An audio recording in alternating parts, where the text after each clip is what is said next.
A gente sabe que existem inúmeras técnicas construtivas para se colocar em prática quando você quer erguer o seu imóvel, a sua casa. Agora, você já pensou na possibilidade de construir uma casa de barro, no pau a pique? Você acha que não dá para fazer? Então acompanhe a entrevista de hoje com a Judite, lá de Triunfo, no Rio Grande do Sul, que você vai ver uma construção maravilhosa, daquelas de cair o queixo. Você não perde por esperar, a entrevista começa já já.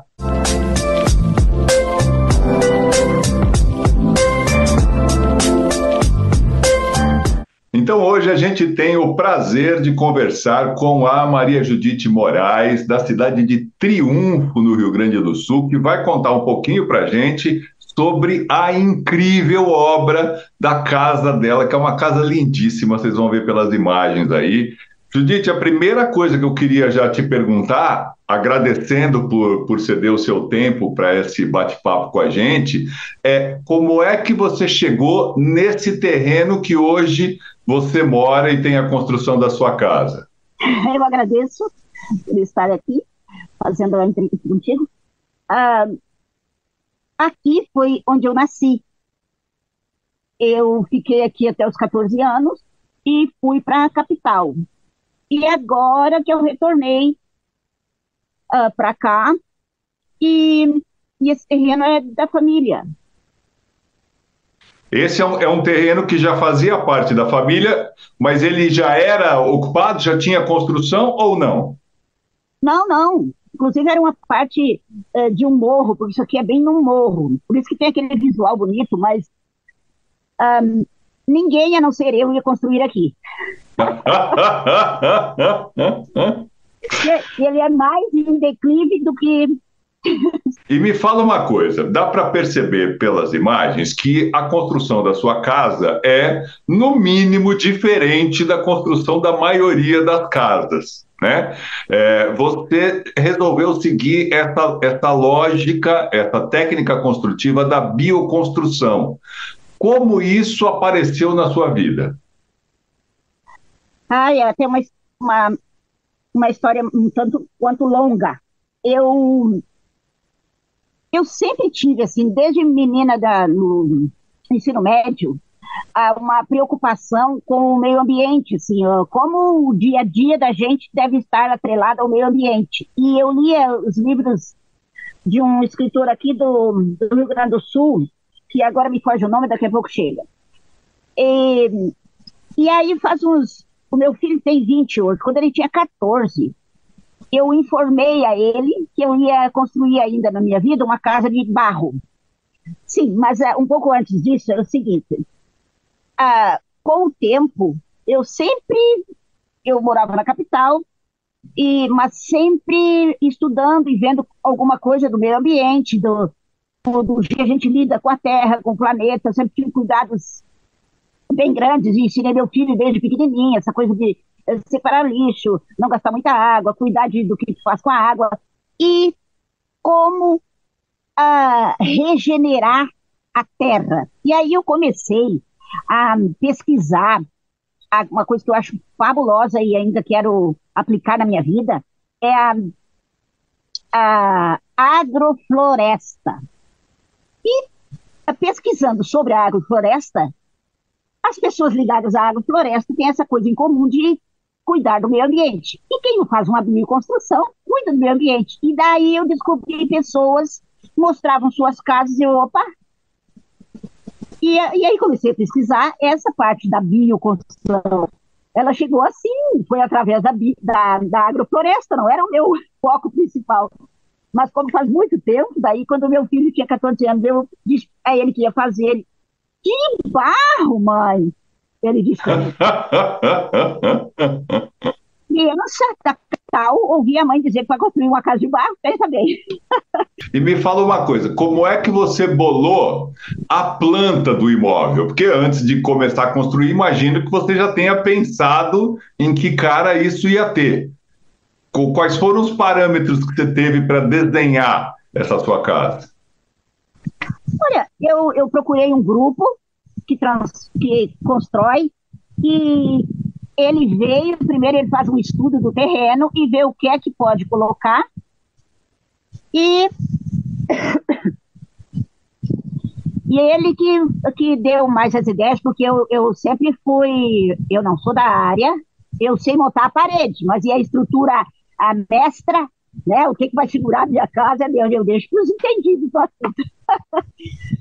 E era Então, ele exatamente isso que eu ia te perguntar, dessa estrutura bruta, porque você não só construiu uma casa em pau a pique, mas você construiu uma casa de 2 andares em pau a pique, que aí coloca realmente o sistema construtivo, mostra o poder dele, porque sustentar um andar já não é fácil, sustentar dois, então, aí é para mostrar que funciona mesmo, né? Sim, é que na verdade a gente sabe muito pouco dessa técnica e da força disso, porque a gente é muito vulnerável, assim, a gente compra uma ideia prontinha e abandona as antigas, né? Porque isso aí é uma coisa que os museus que tu visita no Rio de Janeiro é tudo feito de pau a pique, de barro, e tu não percebe isso, e olha o tempo que eles têm. Quando eu fiz a casa aqui, inclusive, muitas pessoas chegavam e falavam, sinceramente, que era um perigo. Eu disse assim, claro, vocês vão cada vez comprando cimentos mais poderosos, mais firmes, porque a gente compra. Eu sempre penso nessa coisa de tu comprar a ideia pronta. Eu sempre lembro de um exemplo que não tem nada a ver, mas é muito, muito flagrante. Assim. Eu acho que eu tinha uns 16, 15, 14. A gente usava, talvez eu esteja errada, né, porque eu saía daqui e fui para a capital quando eu tinha 14. Então isso não serve de parâmetro para Tupi, no meu lugar que eu nasci, não serve para isso, então eu vou usar a cidade. A gente usava os filtros de barro, né? Ah, era a oitava maravilha, né? De repente, se tu não tivesse um filtro Europa na tua cozinha, todos esconderam aquela vergonha. O filtro de barro e todos tinham o filtro Europa, que era isso, que era aquilo. Pois hoje em dia foi considerado o melhor filtro do mundo, o nosso Pois é, e a água é uma delícia, a água, quando você pega fresca do filtro de barro, né? Ou seja, o poder da mídia, da propaganda é muito grande, né? Tu pega a ideinha, joga na tua cara assim e não discute. Jogaram simplesmente fora, esconderam a vergonha, foi até engraçado. E muitas vezes, como você está demonstrando com a tua construção, na verdade uma volta à origem, né? É a gente recuperar o que já existia e que na verdade funcionava e acabou sendo esquecido ao longo do tempo, né? E não foi por motivo de insegurança das moradias ou coisa assim, né? Simplesmente não foi, naquela época não houve uma evolução dos estudos da técnica. Hoje, tu não tem mais, hoje quando se fala de pau a pique, nossa, tu não tem medo da doença de Chagas? Porque essas rachaduras que ficam, é porque a terra, o barro é colocado molhado, quando seca, ah, Ele dá as fissuras, né? exato. E ali se aloja o barbeiro, que é o da doença de Chagas. Mas hoje existe, tu faz essa parede, espera ela rachar, porque aí ela está seca, depois uma umedecida nela e joga o reboco grosso, deixa secar e depois vem o reboco fino, que é uma nata de barro, tudo, e que fica uma parede que às vezes é vidro, assim, muito. Eu não usei todas essas técnicas mais elaboradas. Mas existem, né? Existem e ficam casas incríveis. Para convencer o meu filho, eu mostrei uma dessas casas na época. Foi a forma de fazer com que ele concordasse, né? Mas, mesmo assim, ele tendo achado bonito e concordado, ele veio aqui 2 vezes só. Ele mora na capital com o pai dele, e assim que eu vim para cá, ele foi morar com o pai dele, mas vem e acha linda a casa também.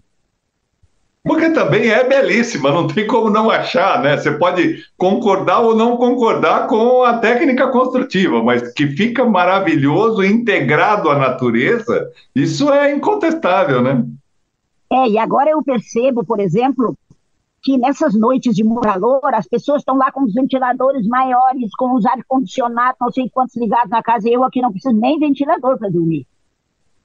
Olha que bárbaro. Mas me fala uma coisa, vamos entender melhor como é que foi essa construção. Me corrija se eu estiver errado, mas a impressão que eu tenho é que a tua estrutura é uma estrutura de madeira bruta, é isso? Madeira tratada, né? Claro. Até Toda a estrutura de montagem, o esqueleto da casa é madeira, é isso, né? é, só faz a parte de baixo com pedra e barro. Tem gente que usa pedra e cimento. Aqui no caso foi feito pedra e barro. E claro, o piso daí, né? A gente vai botar cimento. Lógico, lógico, com certeza. Essa madeira é daí ou foi uma madeira que você adquiriu? A madeira, os paus mais importantes, assim, eles são esses paus que a energia elétrica usa. Os postes, né? Postes, exatamente. E os principais são esses. E os outros são de eucaliptos daqui mesmo. E aí você trabalha as paredes, você faz uma trama, é isso? Com algum tipo de madeira para aí você chegar com o barro? Pois é, aqui, existe as casas de pau a pique que é usado madeira fininha, né? Essa aqui foi usada só taquara. Uma trama de taquara. Trama de taquara. Aí você mesma faz a trama? Olha, eu vou te dizer uma coisa. Em toda a casa, a única parte que eu não peguei foi essa parte da taquara. Eu morro de medo. Porque a taquara... Eu até ponho barro na taquara, mas cortar ela eu não me atrevo. Entendi, entendi. E aí você faz a trama de taquara e aí você prepara o barro e coloca o barro montando a parede. Sim, uma pessoa de um lado e outra de outro. Joga o barro aqui, a outra joga aqui. Essa taquara ela é usada arame para ela estar ali firme em pedaços de pau, assim, mais grossinhos, para segurar as taquaras de metro em metro, assim, às vezes um pouco menos. E a taquara ela fica meio como um recheio. Então você tem barro dos dois lados e a taquara no meio. Isso. Muito legal, muito legal. Uma coisa que me chamou muito a atenção é que, apesar de o barro e a madeira serem os dois elementos construtivos mais presentes na tua obra, você também colocou várias outras coisas, inclusive coisas que normalmente a gente descarta, né? Tá falando dos vidros das... Exatamente, as garrafas de vidro, por exemplo, os toquinhos de madeira que você usa deitados formando uma parede. Ah, sim. É que, como essa casa foi, na verdade, ela foi projetada para ser uma casa no chão. E ele falou, a pessoa que construiu no início, falou que, como a terra era muito inclive, ele faria uma casa daqui para cima. Aí, mas ele abriu aqui, abriu uma parede na terra e construiu a casa aqui, só que ela ia ficar aqui em cima e aí embaixo tudo vazio. Eu disse, não, só um pouquinho. Aquela parte ali vai ficar sem nada. Chamei um cara que não era da bioconstrução para me fazer um contrapiso e eu fiz sozinha daí a parte do cordwood, que é o rolinho de madeira com arame e barro. As paredes todas essas eu levantei sozinha. E porque não ia fazer... Judite, quando você começou a fazer esta dos rolinhos de madeira, você imaginou que ia ficar uma coisa tão bonita assim? Porque é magnífico, é uma ideia, é mais do que uma parede, é uma obra de arte, né? Eu não imaginava. Ficou muito lindo, nossa, tanto a parte dos rolinhos quanto a parte do fundo de garrafa utilizado formando parede também. Nossa, dá um visual, quando passa a luz, fica uma coisa assim incrível. É, fica bonito mesmo. Eu também adorei. Essa janela redonda, inclusive, que é um tampo de mesa, essa janela eu vi numa revista de bioconstrução, uma parede assim, que tinha essa redonda. Eu digo, opa, mas redonda eu posso pegar um tampo de mesa, sair comprando mesa, botei ali mesa, porque tudo é de segunda mão, entendeu? Ela é todas as janelas, todas as aberturas, não tem nada assim que eu comprei na loja. E que quando eu fiz o piso, eu pedi para os amigos se tivessem resto de cerâmica, porque eu não queria chegar na loja comprando uma casa que eu fiz toda, eu comprar na cerâmica nova. Eu disse, não, não combina. E aí foi onde eu tornei colorido o negócio. Mas todos os vidros são vidros que foram alguma coisa antes, box de banheiro, tampo de mesa, um tem um quadrado, o outro redondinho. É Eu isso. ia mesmo te perguntar desse vidro que agora você está dizendo que era um tampo de mesa, que chama muito a atenção. Ele ficou um destaque ali na sua parede, né? E é uma sacada, porque se você não está mais usando aquela mesa, o que você vai fazer com aquele tampo? Vai jogar fora o tampo? E ele pode se transformar em uma parte da parede com um destaque incrível, né?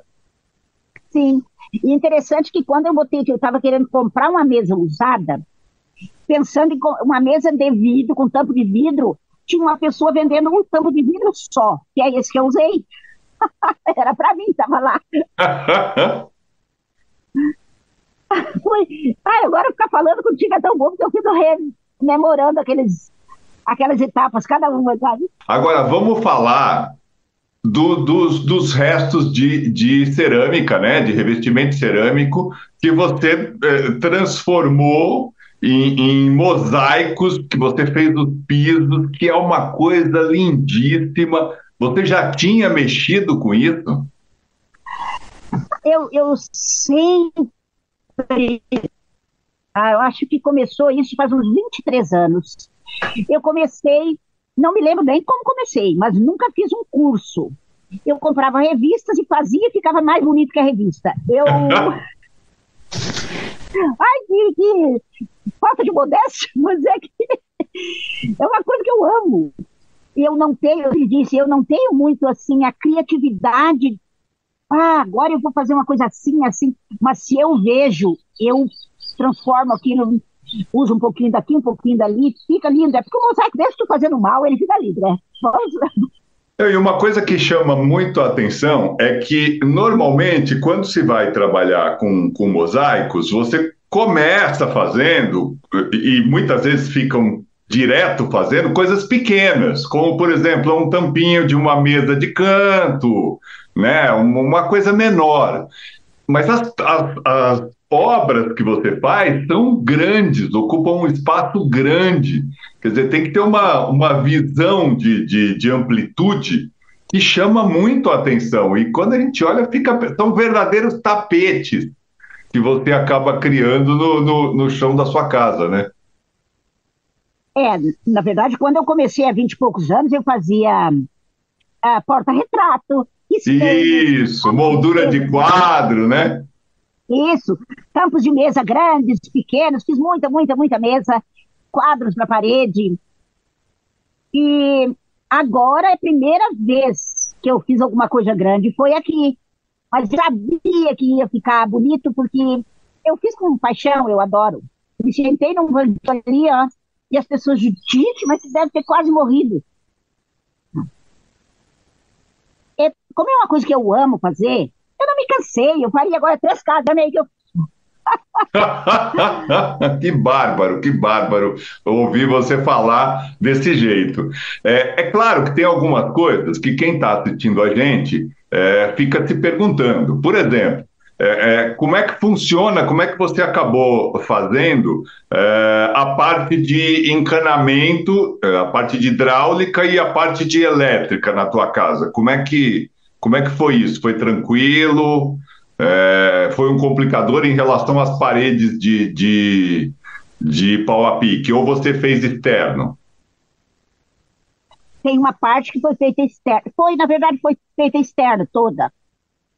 A parte do. porque o banheiro, por exemplo, o banheiro da bioconstrução, na verdade, é um banheiro seco. Mas na época eu não quis fazer um banheiro seco, porque eu achei que a casa já ia chocar. E aí o banheiro seco... Você pensou na família, falou, eu acho que isso aqui não vai dar certo, viu?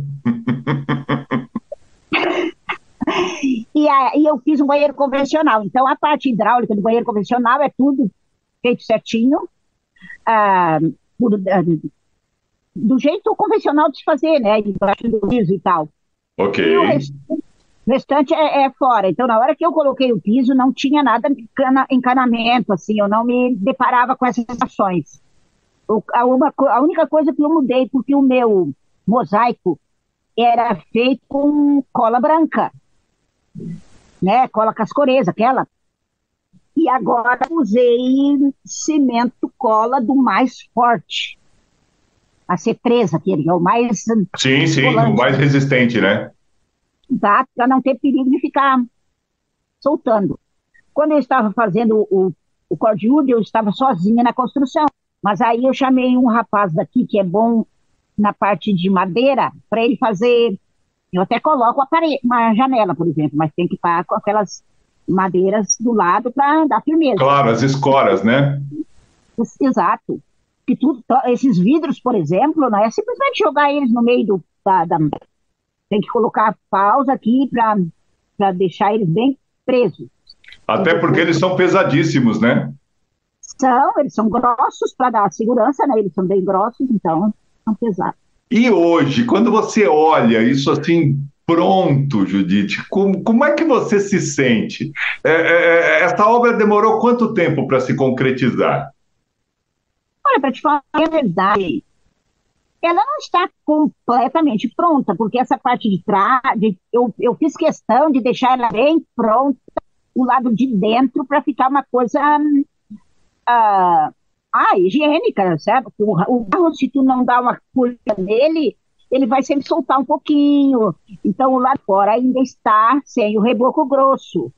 E aí, e nem o reboco grosso, que dirá o reboco fino. E que é algo diferente da parte de dentro, que está toda rebocada e pintada com a álcool. Não pode ser uma tinta sintética, senão ele perde esse poder de ser quentinha no inverno e fresca no verão. Com certeza, com certeza. Eu tinha mesmo essa visão que você está colocando agora, de que a tua obra é uma obra em constante mutação, em constante evolução, né? Não é uma obra que tem começo, meio e fim, ponto, né? Você vai criando coisas novas e aspectos novos conforme vão surgindo as ideias e as possibilidades, né? Sim. Tem coisas que eu quero colocar ainda aqui, que são coisas, agora é verão bem quente, então, mas eu vou fazer nessa época, é um fogão a lenha, que eu adoro, de barro. E é uma delícia fogão a lenha, né?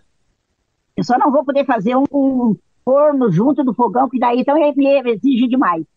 Mas eu vou fazer um forno barro fora da casa, assim, e também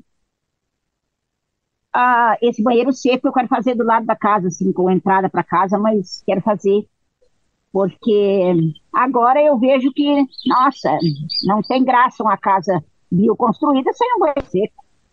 É verdade, é verdade. E quando você olha para essa sua construção, quando você para ali de frente, você fala, meu Deus do céu, como é que eu consegui fazer tudo isto aqui? Qual que é o sentimento que você tem, Judite, depois de todo esse tempo? Sabe que essa casa, ela insole muito gosto aqui. Nessa unidade, talvez ali no outro município ela não teria a mesma reação. Mas então, eu sou colocada em xeque, assim, a minha construção o tempo inteiro. E nunca abala o meu sentimento que eu tenho por ela e a satisfação de tê-la feito. Ter optado por esse tipo, eu amo essa casa. Assim, eu acho que isso aqui é a mesma assim, encantamento que eu sinto pela agrofloresta, que tu pode pegar um terreno estéril, que as pessoas dizem, não põe nada aí, porque isso não presta para nada. E tu pode reconstruir aquele terreno todo e fazer ele ficar super fértil. Ou seja, um respeito enorme à natureza. Assim é essa casa. Se as construções dessas fossem feitas, puxa, cada casa dessa aqui é uma que o cimento é uma indústria das mais poluentes. É verdade. Os ar-condicionados que se multiplicam o dia a dia, hora a hora, usam uma energia absurda. Então, isso aqui é para mim, assim, mas é uma ideinha, mas é uma ideinha, mas É um pedacinho do paraíso, Judite.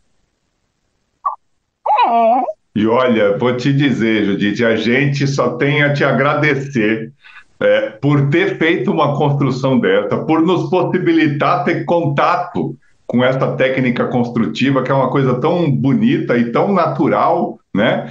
E por poder contar um pouquinho da tua história para que quem está assistindo a gente entenda como existem possibilidades das mais variadas e incríveis para a gente conseguir concretizar o sonho da nossa casa. Obrigado, viu? eu que agradeço. E você que está aí assistindo, se gostou da entrevista, dá um like, se inscreva no canal e se tiver feito alguma obra de construção, reforma ou decoração recentemente, entre em contato com a gente que a gente vai ter prazer em te entrevistar. A gente volta na semana que vem com mais uma entrevista aqui no Sua Dica, Nossa Obra. Até lá!